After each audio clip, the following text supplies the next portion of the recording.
നമ്മുടെ ഈ ടെക്സ്റ്റിൽ വളരെ കുറച്ച് എക്സാമ്പിൾ ക്വസ്റ്റ്യനുകൾ അതിന് സോൾവ് ചെയ്ത ക്വസ്റ്റ്യൻ അത് മാത്രം എക്സാമ്പിൾ ചോദിക്കും. എക്സസൈസും ക്വസ്റ്റ്യൻ പൊതുവെ വരാറില്ല. അത് വന്നാൽ നമുക്ക് ഓപ്ഷൻ ഉണ്ട്, സ്കിപ്പ് അടിച്ചു പോകും.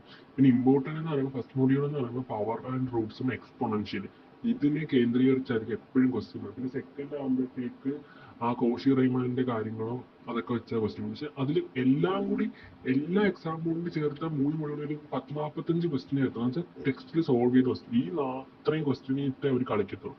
പിന്നെ ലാസ്റ്റ് ട്രിഗ്നോമെട്രിക്ക് എക്സ്പോണൻഷ്യൽ എന്ന് പറഞ്ഞൊരു ഒരു ടോപ്പിക്കാണ്. ആ ടോപ്പിക്കിന് എന്തായാലും ക്വസ്റ്റ്യൻ ആണ്.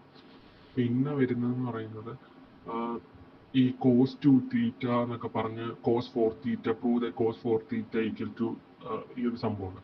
അപ്പൊ അത്തരം കാര്യങ്ങളൊക്കെ വളരെ ഇമ്പോർട്ടൻ്റ് ആണ്. ഇത് എല്ലാ ക്വസ്റ്റ്യൻ പേപ്പറും റിപ്പീറ്റ് ആണ്. ബാക്കിയെല്ലാം ആകെ 40-45 ക്വസ്റ്റ്യൻ ആണ്ടേ ഉള്ളത് എക്സാമ്പിൾ.